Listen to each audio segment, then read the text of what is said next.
Hai Shama, hordoftoota fi kabajamtoota YouTube chaanaalii kootii akkam jirtu nagaa jirtu lafartanii fi iddoottanitti nagaan waaqayyoo isiniif haa baay'atu.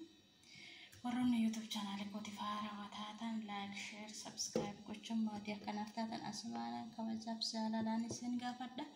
Warroonni maatiin taatan immoo na jajjabeessitan guddaa galatoomaa isiniin jedha.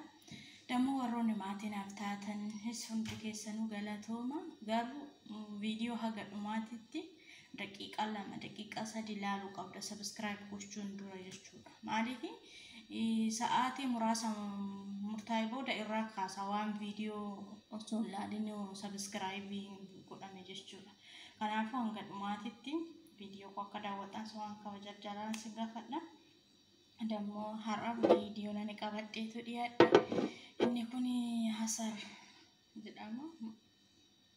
Damma biyya keenyatti afaan asitti nasaari. Kuni immoo YouTube irdiidha. Irdii namni beekne jirtani. Yaa fuula baay'ee tokko shaggaadha waan fayyadamee argeef jechuudha. Baay'ee tokko gaariidha jechuudha. Fuula namaatiif wantoota gugurraacha'an akka fuula namaatitti finniisaa wantoota garaagaraa kan yaa'an jechuudha. Haga tokko mudulle balleessu baatu garuu haga tokkoof gaariidha waan fayyadamee argeef jechuudha.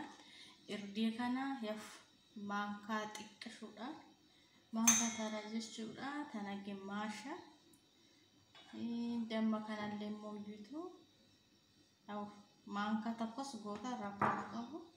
Garuu akkasitti walii gootanii torbee keessatti guyyaa 3 dibatte. Baay'ee tokko fuula keenya filla jechuudha. Baay'ee tokko gaariidha. Ani waanan dibadhee to argeef jechuudha.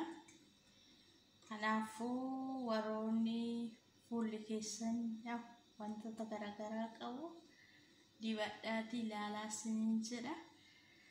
Videoon ko har'aaf qabadhee dhiyaadhe kanuma haga video biraatti walitti deebinutti Burabula fayyana ta'a isiniin jedha. Qaqqaaliiwwan ko video ko like, share, subscribe gochuudhaan akka maatiin taatanii akkana jajjabeessitan asumaan kabajaaf jaalaan isin gaafadha isiniin jedha.